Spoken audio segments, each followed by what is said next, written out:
की साहेब येवला लासलगाव मतदारसंघामध्ये कुणीतरी गेल्यासारखे अवकाळा जी आहे ही सगळी पसरलेली आहे, दुःखाची सगळ्यांना दुःखात आहे, त्यांना समजतच नाही हा मोठा शॉक जो त्यांना बसलाय तो अजून त्यातून ते बाहेर येत नाही. मी काल खूप प्रयत्न केले त्यांना समजवण्याचे, धीर देण्याचे, पण ही गोष्ट फक्त एवढ्या लासलगावची नाही, ही गोष्ट तमाम महाराष्ट्रातील सर्व मागासवर्गीयांची, दलित असतील, आदिवासी असतील, हिंदू, मुस्लिम, सगळं ओबीसी सगळं अनेक माझ्या मतदारसंघातील माझ्या विरुद्ध काम केलेले जे आमची मराठा समाजाची आमची मित्रमंडळी ते आमच्या लोकांना विचारतात की साहेबांना असं कसं काय झालं, त्यांना सुद्धा अजून ते डायजेस्ट करू केली असं होऊ शकतं. या सगळ्या धक्क्यामध्ये अजूनही आपण लोक आहात, पण आपणच आज अशातला भाग नाही. अख्ख्या देशातून फोन चालू आहे, मेसेज किती आहेत की काय आहे. काही मेसेज मी पंकज, समीर, अमुक तुमचे कार्यकर्ते जे आहेत त्यांना उत्तर देतात, सगळ्यांना उत्तर देता येणं शक्य नाही. पण सगळ्यांची मागणी आहे की तुम्ही आमच्याकडे या, आमच्या शहरात या, आमच्या जिल्ह्यात या, आमच्या राज्यात या. सगळ्यांची मागणी सुरू झाली. कधी कधी अशा काही गोष्टी होतात, एखादी घटना अशी घडते की सगळी माणसं जी आहेत शांत असलेली माणसं एकदम पेटून उठतात. तसाच प्रकार जो आहे आज मला राज्यामध्ये दिसतो. आपण जरी पेटून जरी उठला तरी मग पेटवा पेटवी करायची नाही. मी तर काल परवा सुद्धा सांगितलं तुमच्या मनाचं दुःख आहे, तुमच्या मनात जो एक विषय जाहीर करायचा जरूर करा, पण शिवीगाळ, जोडे मारा, मुक्त काहीही नको. काय गरज आहे त्याची? ही माणसं त्यांना समजतं काय चाललंय. राज्य करताना सगळ्यांना समजतं काय चाललंय. रोज सकाळी 8 वाजता जे आहे ना राज्यात काय काय चाललं त्याचं ब्रिफिंग जे आहे ना मुख्यमंत्र्यांपासून होतंय सगळं, काय काय कुठे कुठे काय काय झालं. त्याच्यामुळे ती काळजी तुम्ही करू नका. तुम्ही तुमचा निषेध दाखवता त्याच्यामध्ये थोडासा संयम पण ठेवायला पाहिजे. आणि हेही तुम्ही लक्षात घ्या की आपल्या बरोबर तसे मागासवर्गीय, दलित आहेत, आदिवासी, मुसलमान आहेत, त्याप्रमाणे मराठा समाजाचे सुद्धा कार्यकर्ते आहेत. तिथे सुद्धा अनेक बसलेले आहेत, तिथे सुद्धा माझ्यासमोर मोठी आणि काही बसलेले आहेत. मतदारसंघातील माझ्या निवडणुकीचं सारथ्य ज्यांनी केलं ते सगळ्या मराठा समाजाचेच कार्यकर्ते होते, ज्यांना आजपर्यंत शिव्या खाव्या लागतात, फोनवरून मेसेज. आणि आता परत आणखी मग काय झालं, काय झालं तुमच्या विपुळाचं, काय डोळ्यामध्ये असून त्यांचे येतात मोठी मोठी माणसं. त्यामुळे असं समजायचं नाही ही माणसं सगळी आपल्या बरोबर आहे. अरे आपण एवढंच काय, महात्मा ज्योतिराव फुलांबरोबर सुद्धा काम करताना सावित्रीबाई फुलांचं जे काही शाळा निघाली ती भिड्यांच्या वाड्यात, म्हणजे भिडे ब्राह्मणच होते. अशा अनेक, एक नाही दोन नाही, अनेक ब्राह्मण जे आहेत चिपळूणकरांपासून सगळे अनेक वेगवेगळे जे आहेत त्यांनी मदत केली ना.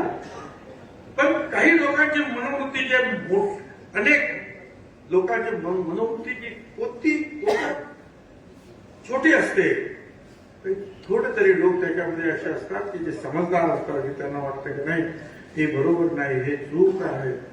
महिलांच्या शिक्षणाला, मुलींच्या शाळेला विरोध करणारे हे तुमच्या आमच्याकडे सुद्धा लोक होते आणि कट्टर ते बाकीचे आपण जे म्हणतो ते सुद्धा होते. पण सपोर्ट करणाऱ्यामध्ये सुद्धा मुस्लिम धर्माचे जे आमची फातिमानी शेख सुद्धा होती आणि त्याचबरोबर जे आहे आपल्याला जागा देणारे जे आहेत ब्राह्मण समाजाचे लोक सुद्धा होते. त्यामुळे सगळेच आपले दुश्मन आहेत नाही, आपले दुश्मन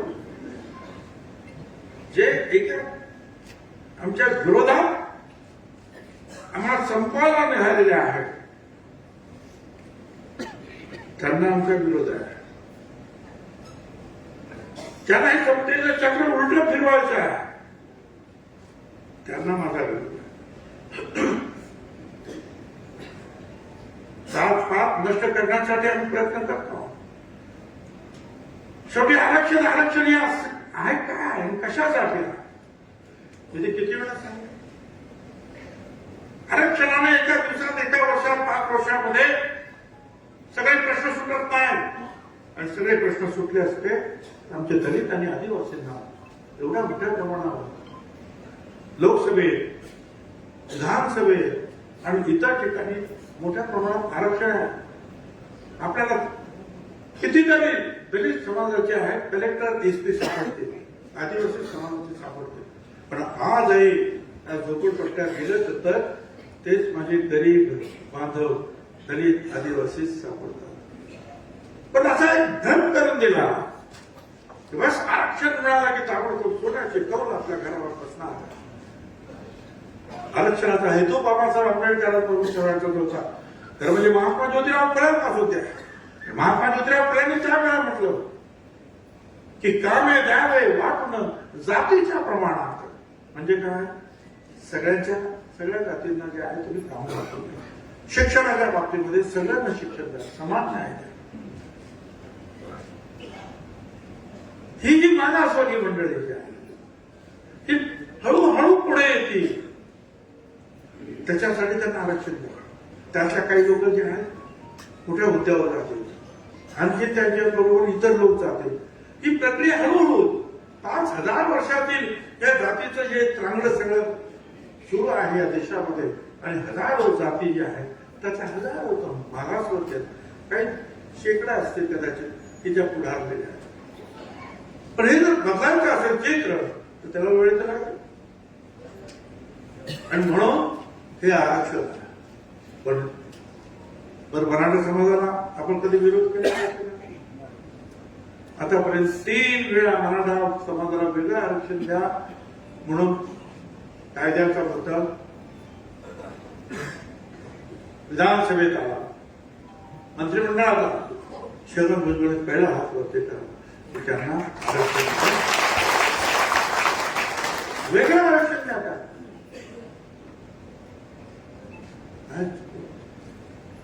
मला आता मराठा समाजाचे अनेक जे आहेत, मी मागे सुद्धा सांगितले, बाळासाहेब सरांनी कोण मित्र कोण धरे म्हणून अनेकांनी जे आहे त्यांना सांगितलं की हा प्रश्न सोडवायला पाहिजे, सोडवायला पाहिजे. पण एकमेकांवर पोरगोडी करू नको, एकमेकांच्या हक्कावर आक्रमण करू नको.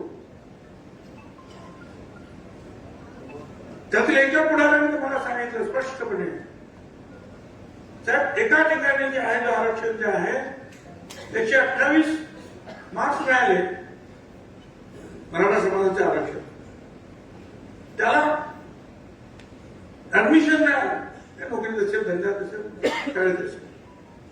पण कुणबी असलेला आमचा 128 पेक्षा जास्त असलेला 132 चा मनुष्य आहे, त्याला नाही मिळालं. म्हटलं का? कारण तिथे 136 वाला जो आहे हा दुसऱ्या जातीचा होता म्हणून याला नाही मिळालं. आम्ही तेच म्हणतोय, अरे 350 पेक्षा जास्त जातीमध्ये तुम्ही सगळ्यांनी जर आला तुम्हालाही काही मिळणार नाही, इतरांचंही काय होणार, वेळ राहणार.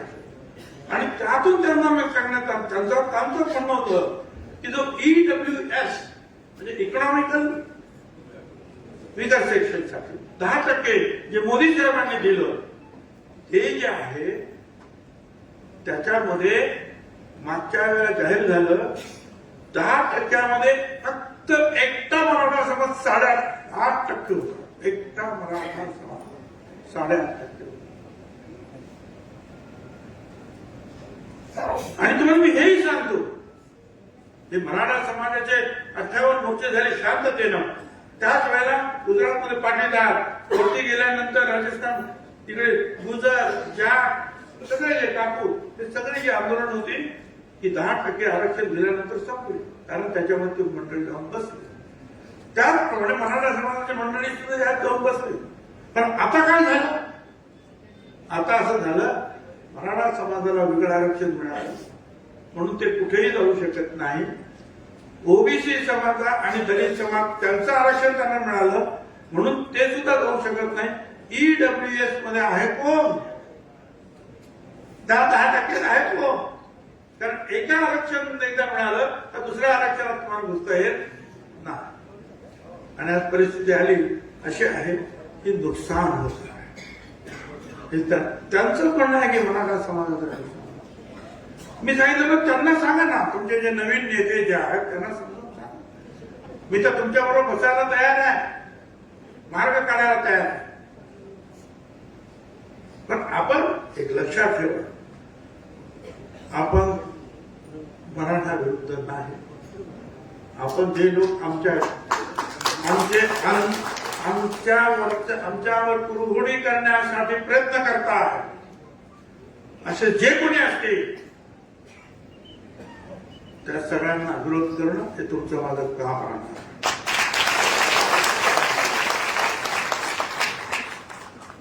त्यांना ठणकावून सांगावं लागेल, पुन्हा एकदा बीड होता कामा नये. आमदारांची घरं जाळा, हॉटेल जाळा, शिक्षण संस्था जाळा, म्हणजे पाप होता कामा नये, सहन करता कामा. आणि त्यावेळेस ते झालं आणि मी ते सगळं वर्तमानपत्र आणि त्याच्यावर पाहिलं टीव्हीवर आणि धावत गेलो आणि उभा नाही. लोक एवढे घाबरलेले, भेदरलेले. लोक काय घाबरलेले? नेते सुद्धा घाबरले. कुणी निषेध केला सांगा? कुणी त्याच्या विरुद्ध बोलले सांगा? नेते जिथे घाबरले तिथे सामान्य जनता किती घाबरली असेल. त्या सामान्य जनतेला तुम्ही सगळ्यांनी, आपण सगळ्यांनी जे लाखोचे जे मेळावे झाले त्यातून एक आधार निर्माण झाला, एक शक्ती निर्माण झाली की नाही आम्ही सगळे एक आहोत आणि एक जर मी असलो तर आम्ही सेफ पण आहोत. आम्ही एक आहे तो सेफ आहे असा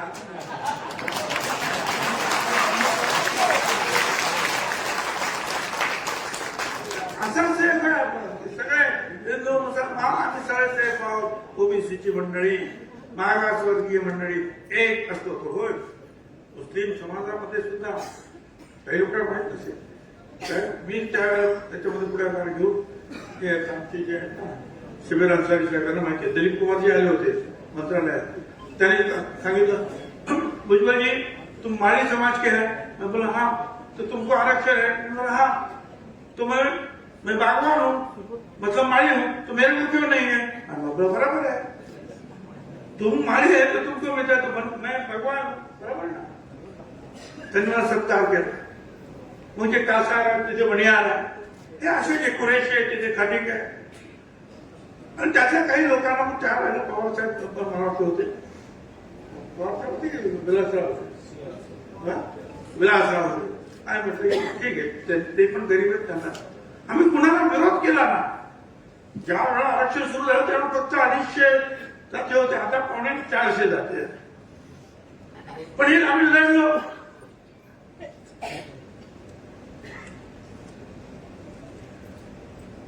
आणि आता पुन्हा निवडणुकीला आपण उभे राहतो. अनेक लोक जे आहेत लोकसभेवर, अनेक लोक आमचे जे आहेत विधानसभेवर, काय करावं? एकेका ठिकाणी 2-2 लोक आपले उभे आहेत. कोणी काय विचार? अरे असं नाही ताबडतोब होत.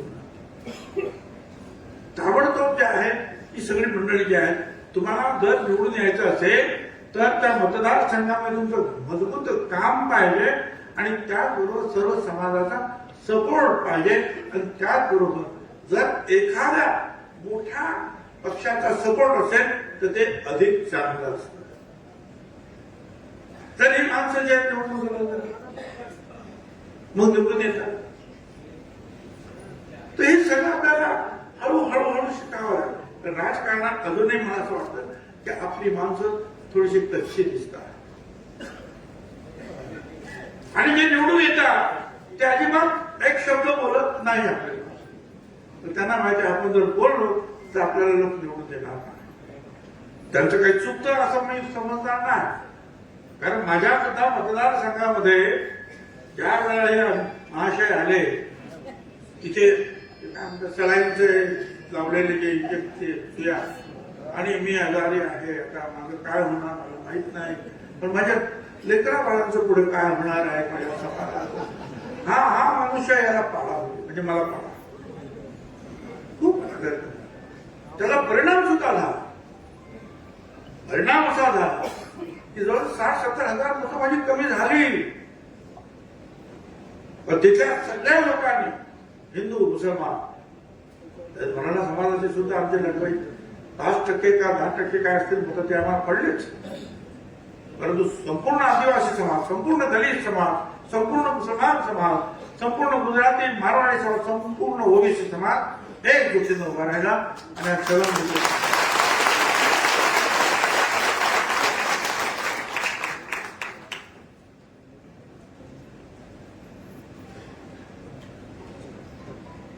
पण मी फक्त निवडून येणं किंवा मंत्री बनणं एवढंच माझा काही काम नाहीये. मला मंत्रिपदाची एवढी हाव असते तर मी मंत्री 16 नोव्हेंबरला मंत्रिपदाचा राजीनामा देऊन मग 17 नोव्हेंबरला जालन्यातील अंबडला आपल्या जाहीर सभेसाठी आलो नसतो. पहिल्यांदा राजीनामा मागच्या गाडीमध्ये म्हणजे माझ्याबरोबर कसं समीर भोगताना सारखे फोन साहेबांना सांगा राजीनाम्याचा तुम्ही उल्लेख करू नका. विचार करता मी नाही केलं उल्लेख, पण जे इंडिकेशन द्यायसाठी दिलं मी लढणार. 2.5 महिन्यानंतर ज्या वेळेला एक सदग्रस्त माझ्या विरुद्ध काहीतरी अर्वाच्य बोलले त्यावेळेला मी सांगितलं मी राजीनामा दिला. नगरच्या मीटिंगमध्ये मी सांगितलं. प्रश्न जो आहे तो हा नुसता मंत्रिपदाचा आहे, प्रश्न तुमच्या अस्मितेचा आहे. श्रेष्ठ श्रेष्ठत्व अनुभव हो तोही असतो, पण एखाद्या समाजासाठी घेऊन शेवटपर्यंत लढणारी माणसं आपल्याला पाहिजे. आणि ज्या वेळेला असं कळल्यानंतर जे आहे आश्चर्याचा धक्का सगळ्यांना बसला. पण तुम्ही दुःखात राहायचं काही कारण एवढंच सांग. कभी डर ना लगे, कभी डर ना लगा मुझे फासला देकर, मैं पढ़ता गया रास्ता देखकर.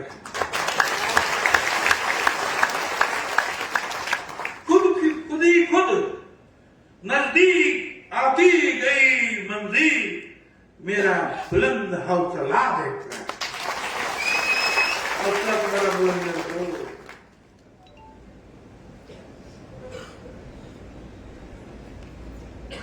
अनेक गोष्टी आहेत ना, निवडणुका संपल्यात काय ना, आणि निवडणूक आहेत ना आता पुढं. महानगरपालिका, नगरपालिका, जिल्हा परिषद आहे, पंचायत समिती आहे. याच लाडक्या बहिणीच्या बरोबरीनं त्या ओबीसी समाजाला जे आहे ते प्रचंड बहुमत आहे महायुतीला निवडून दिलेला. जा विचारा तिकडे आमदारांना. काही लोकांना भ्रम आहे की आमच्या फक्त लाडक्या बहिणी, लाडक्या बहिणी फक्त लाडक्या बहिणी नाही ना, याही गोष्टी आहेत ना तिथे. महत्वाचं हे आहे. उलट काही लोकांचं म्हणणं की हे 1 नंबरला आहे आणि मग लाडक्या बहिणीची शक्ती आहे. पण ज्या शक्ती आता मी माझ्या इतर ज्या आहेत आमचे ओबीसी आमदार आहेत ते मंत्री झालेले, त्यांच्याबद्दल मी स्वतः काही कमेंट करणार ना, इतरांनी ती कमेंट केलेली आहे. परंतु होकल मनुष्य पाहिजे आम्हाला, होकल लीडर्स पाहिजेत, होकल मंत्री पाहिजेत जे आमच्या साठी लढतील, आमच्यासाठी बोलतील. आणि एक लक्षात येईल ही लढाई जी आहे आता परत आवाज द्यायला सुरुवात झालेली आहे. पण ही लढाई आमदार म्हणून जसं हाऊसमध्ये मी लढणार त्याचप्रमाणे तिथे कितीही बंधन असले तरी रास्ता तो मेरा है.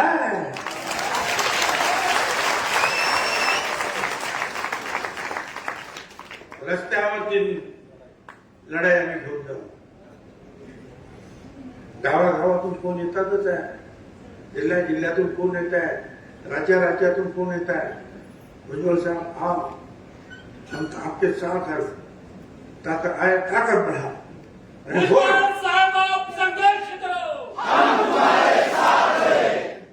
होय खरं आहे, हे संपूर्ण राज्यात जाणार आहे. आणि एवढंच नाही तर अनेक राज्यातून जाणार आहे. पुन्हा एकदा जो आहे ओबीसीचा आहे.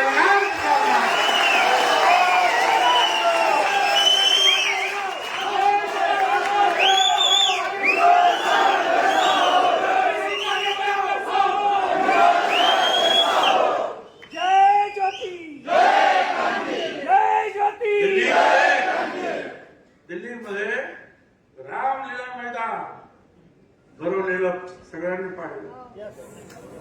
अधिवेशन सुरू सगळ्या राजस्थान पासून सगळं बिहार अख्खं मैदान पाऊस पडला तरी बसतोय. पटना बिहार 7 लाख लोकांचं मैदान आहे, गांधी मैदान. फक्त जयप्रकाश नारायण साहेबांची सभा करू, इंदिराजीची बांगलादेश आणि पाकिस्तान तुटल्यानंतर ती सभा आणि आपल्या महात्मा फुले समता परिषदेची सभा. आपण पूर्ण मैदान भरलं होतं. लालूजी आणि इतर नेते जे आहेत बघत होते हे काय गर्दी आहे. राजस्थानात सभा झाल्या, गुजरातमध्ये झाल्या, युपी मध्ये झाल्या, आंध्रमध्ये झाल्या, अनेक ठिकाणी झाल्या, अनेक ठिकाणी. आणि पुढे जाणार शांत जावं लागेल, ताकद एकत्र करावं लागेल. जोपर्यंत आपण एकत्रित उभे राहणार नाही, ताकद दाखवणार नाही, तोपर्यंत आपलं ते काही लोकांचे आपल्याबद्दल काही वेगळंच मत झालेलं आहे असं वाटायला लागलं. काय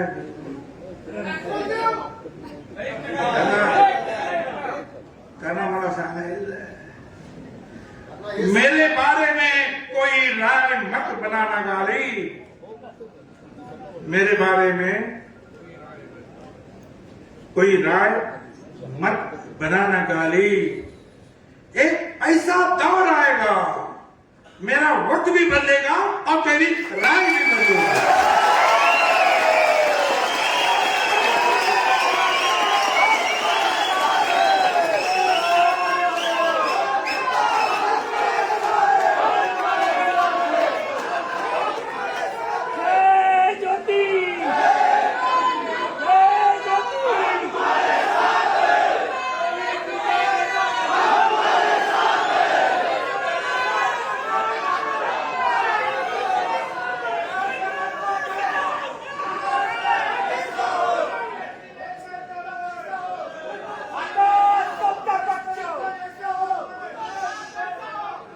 थोडस जे आहे ती घटना थोडक्यात सगळ्यांनी ती घटना सगळ्यांना माहिती झाली, काय काय झालं ते सगळ्यांना माहिती आहे. पण पुन्हा एकदा थोडक्यात सांगतो की त्यातील काही वक्त्यांनी ते बोलून सुद्धा दाखवलं. मोदी साहेबांनी, अमित शहा साहेबांनी ज्यावेळेला प्रत्येक मतदारसंघ कुणाला द्यायचा याची चर्चा झाली, त्यावेळेला नाशिक आल्याबरोबर त्यांनी सांगितलं इथं भुजबळ उभे राहतात. शिंदे साहेबांनी सांगितलं, शिंदे होते तिथे, फडणवीस होते, अजित पवार वगैरे सगळे होते. तर त्यांनी सांगितलं की आमचा जे सिटिंग कॅन्डिडेट आहे. शिंदे साहेब म्हणाले, त्यांनी सांगितलं नाही त्यांना माझ्याकडे पाठवून द्या, मी त्यांना समजवतो. त्याच्याकडे सगळे लोक बसले. होळीच्या दिवशी मी आणि समेत नाशिकला यायला निघालो. अर्ध्या वाट्यातून प्रफुल्लभाई पटेल, तटकरे आणि अजितदादा यांचा निरोप ताबडतोब अजितदादांच्या घरी या म्हणजे देव गेलो. आम्ही गेलो, म्हटलं काय झालं पक्षाने, तुम्ही असं असं झालं, रात्री 3 वाजेपर्यंत मिटिंग होते काय, आम्ही राहून उशिरा आणि आता तोपर्यंत 1 वाजला होता काय, तर हा असा निरोप आहे. म्हटलं काय मी तर तिकीट मागितलं नाही, तर उन्हातानात कुठेच होतं आता पाहायला, पण नाही पण तुम्हाला उभं राहा. म्हटलं सगळे कोण उभं राहा, नाही तुम्हाला उभं, त्यांनी सांगितलं आम्ही काय करणार. मग म्हटलं 24 तास द्या, उद्या येतो. दुसऱ्या दिवशी गेलो, म्हटलं बाबा मला नको तुम्ही, ते म्हणे अजिबात तिकीट काही चालणार नाही, तुम्हाला उभं राहावं लागेल आणि तुम्हाला उभं राहायचं नसेल तर तुम्ही दिल्लीला जाऊन सांगा. म्हटलं ठीक, राहतो. आलो नाशिकमध्ये, सगळ्याच समाजाशी, सगळ्याच धर्माशी, सगळ्याच घटकांशी चांगले संबंध आपले. प्रचंड कामाचा हे काय उभं केलेलं आहे आपल्या नाशिकमध्ये, काही रस्ते असेल, फ्लायओव्हर असेल, एअरपोर्ट असेल, रेग्युलर ट्रॉली असेल किंवा आणखी बोट क्लब असेल, काही काय असेल ते सगळ्या आता पुन्हा एकदा नाशिकमध्ये जे आहे डेव्हलपमेंट आहे. साहेब तुम्ही उभे राहा, निश्चितपणे तुम्हाला मोठं पद तिकडे सुद्धा मिळेल आणखी, आणि जास्तीत जास्त आपल्याला योजना मिळतील. आणि 1 आठवडा गेला, माझं नावच काय गेलं, 2 आठवडे गेलं, नावच काय गेलं, 3 आठवडे झाले, नावं संपायची पाळी आहे, तरी नाव 4 आठवडे झाले. आता हे शेवटी 2-4-5 राहिले होते चहा व्हायचे. मी म्हटलं बस आता किती थांबायचं, मला करा. मी तर मागितलं नव्हतं, तुम्ही सांगितलं म्हणून उभं राहिलो, उभं राहण्याची तयारी केली आणि वाट बघतोय. मी काही सहन करणार नाही, मी स्वतःहून काय केलं की मी उभं राहत नाही. पण त्यावेळेला त्या दिवशी कोणीही काही सांगितलं नाही मला की नाही भुजबळ साहेब तुम्ही राहणार नाही. बोल 10 दिवसाने मग बोलायला लागले. मग भुजबळ साहेबांनी घाई केली आणि मी घाई केली तर ठीक आहे, मग तुम्ही पण घाई करायची होती ना, ताबडतोब सांगायची. घाई केली म्हणून सांग बरं ठीक आहे, जाऊ पुढे पुढे. मग काय झालं ते निकाल काय लागला, त्याच्यामुळे त्याच्यामुळे नानाजी आली, त्याच्यामुळे आणखी 5-7 ठिकाणी उलटे निकाल झाला. ठीक, आता ते काय आपल्याला सांगायला कल्पना. राज्यसभा आली, मला सांगण्यात आलं की सुनीताताई ज्या आहेत त्या पडल्या, पण त्यामुळे आपल्याला विचार करावा लागेल. ठीक आहे, मी काय बोलणार, ठीक आहे. दुसरी आणखी एक राज्यसभा आली, ती राज्यसभा होती 7-8ची जागा आम्हाला मिळाली, परंतु ती बीजेपीला पाहिजे होती उदयनराजेसाठी. बीजेपीने सांगितलं की तुम्हाला आम्ही एक राज्यसभा देतो, ती जागा आम्हाला द्या. त्या जागेवर लढण्यासाठी नितीन पाटील म्हणून प्रयत्नशील होते, मकरंद पाटील आमदार, त्यांचे भाऊ. ठीक आहे, तर आमच्या अजितदादांनी वगैरे सर मान्य केलं आणि सांगितलं तुम्हाला नितीन पाटील तुम्ही जरा माघार घ्यायला पाहिजे, मी तुम्हाला खासदार करेन. आणि परत त्याचं नाव आलं खासदार. आणि म्हटलं तुम्ही विचारायला पाहिजे ना आम्हाला सगळ्यांना, हे असं सांगण्यात एक खासदारासारखी पोस्ट देत असताना ते चर्चा तर करायला पाहिजे. अशा भाषण मग मला सुद्धा तुम्हीच सांगितलं होतं ना, आणि मी सुद्धा तयारी करत होतो ना. मग जो न्याय त्याला दिला तो न्याय मला कडनं दे.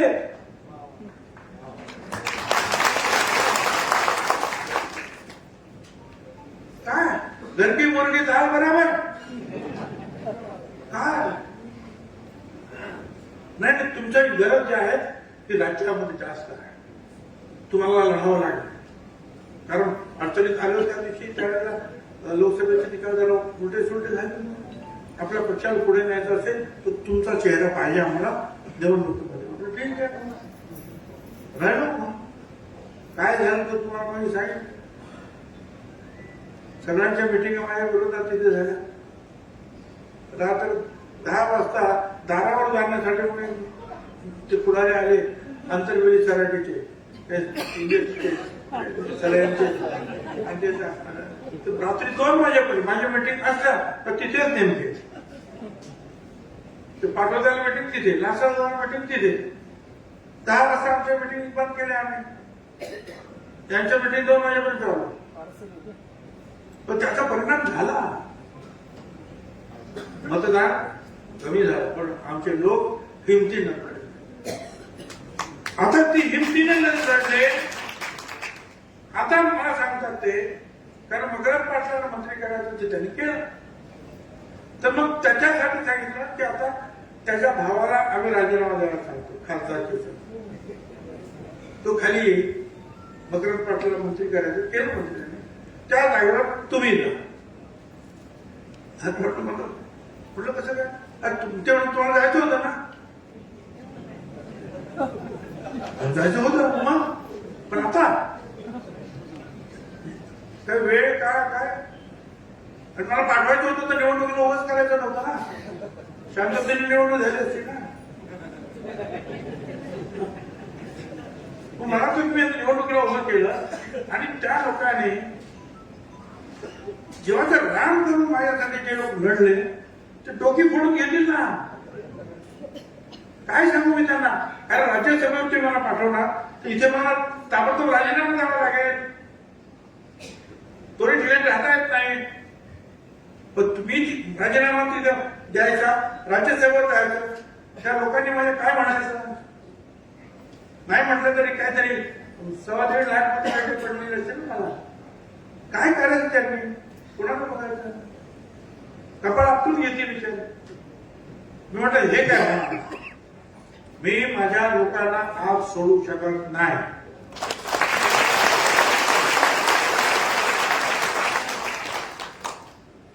भरपूर बैठक सांगितलं, त्यांनी मध्यस्थी केली.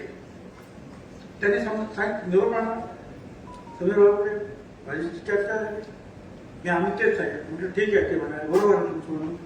अजितदादाशी बोललो, अजितदादांना समजावून सांगितलं. अजितदादा म्हणले ठीक आहे बसवून चर्चा करू. पण दुर्दैवाने ते कधी बसले नाहीत आणि पुढे काही चर्चा झाली. हे मला कळलं, ते प्रफुल्ल पटेल यांनी सुद्धा प्रयत्नाची पराकाष्ठा केली. तुम्ही असं करू नका, तस्करींनी पण केलं, तुम्ही असं करू नका, भुजबळ साहेबांना घ्या. आणि एवढंच नाही तर राज्याचे मुख्यमंत्री देवेंद्र फडणवीस यांनी शेवटच्या क्षणापर्यंत आग्रह धरला की भुजबळ साहेबांना 74 दिवसाच्या मागे होते. शेवटच्या क्षणापर्यंत ते असं करू नका, हे चुकीचं होतं.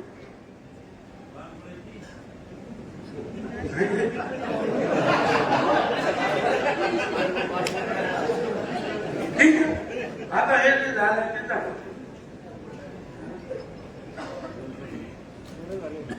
कोणी केलं, काय केलं, कुठे कुठे प्रश्न विचारणं काय अर्थ नाही. मग यांनी केलं का, त्याने कोणीही नाही. कोणी बाहेरच्या नेत्याला दोष देण्यात अर्थ नाही. कारण प्रत्येक पक्षाचा जो नेता असतो आणि विधानसभेतील नेता असतो तो त्या विधानसभेतील प्रश्नांची जे काय असेल ते निर्णय तो घेत असतो. कोण म्हणतो त्या पक्षातील तर कोणी सांगितलं का, कोणतं ह्या पक्षातील कोणी सांगितलं, कोणी सांगितलं नाही.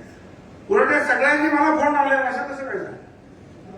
त्या दुसऱ्या पक्षाचे सगळे जे आहे त्यांच्या कमेंट करा की हे काय असं कसं काय होऊ शकतं.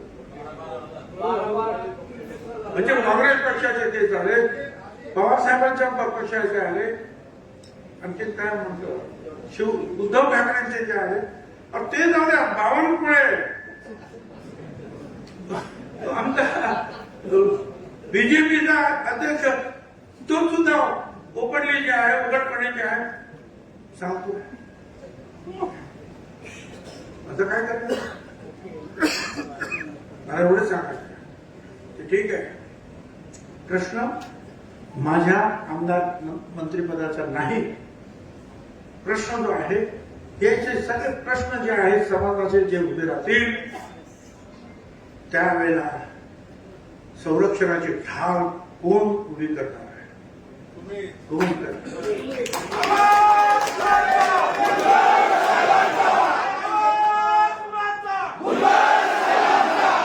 मंत्रिपद जे आहे,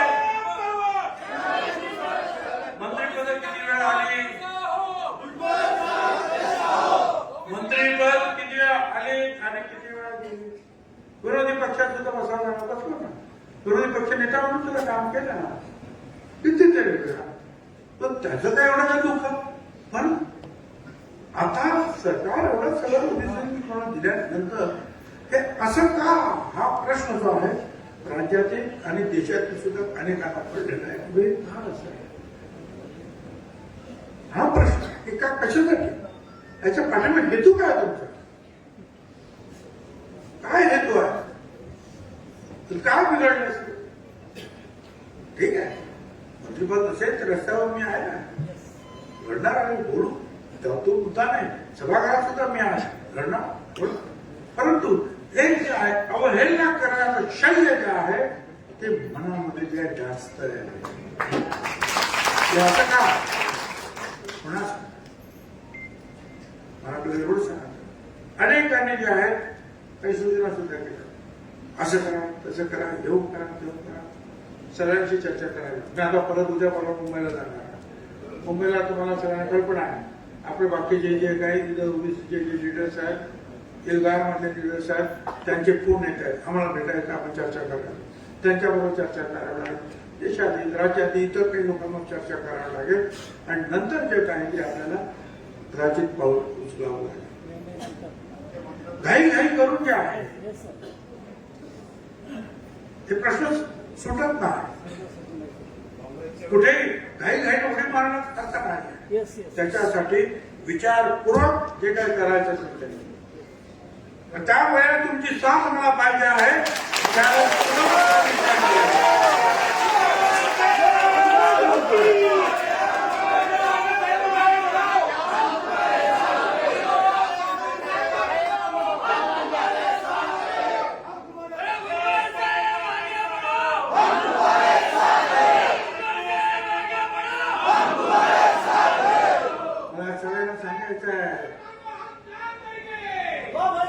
मैं आज सगळ्यांना सांगू इच्छितो, मैं मौसम नहीं हूं जो पल में बदल जाऊं, मैं मौसम नहीं हूं जो पल में बदल जाऊं, मैं इस जमीन से दूर कहीं और ही निकल जाऊं, मैं मौसम नहीं हूं, मैं बदल जाऊं, मैं उस पुराने जमाने का सिक्का हूं, मुझे फेंक ना देना,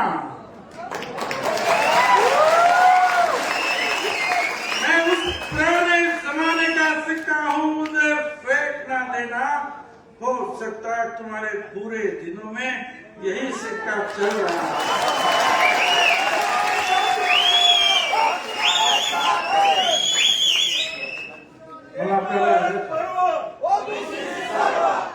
आपलं जे काय आहे निदर्शन सुरू आहे. निदर्शन कशासाठी करायचे? लोकांमध्ये जागृती निर्माण करण्यासाठी, मुख्यतः शक्ती एक वाटण्यासाठी. ज्या ठिकाणावर जी राग पसरलेली आहे त्याच्यावर फुंकर मारून परत एकदा ते दिखावे प्रज्वलित करण्यासाठी, पेटवण्यासाठी ती निदर्शन पाहिजे.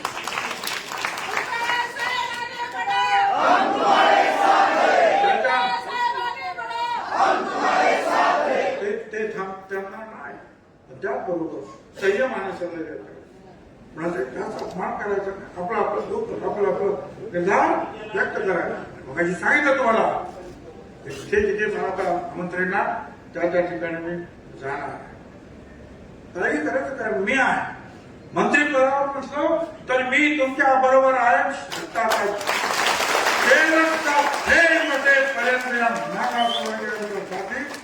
लढता लढता जो आहे शेवटचा श्वास घेणारा हा छगन भुजबळ आहे.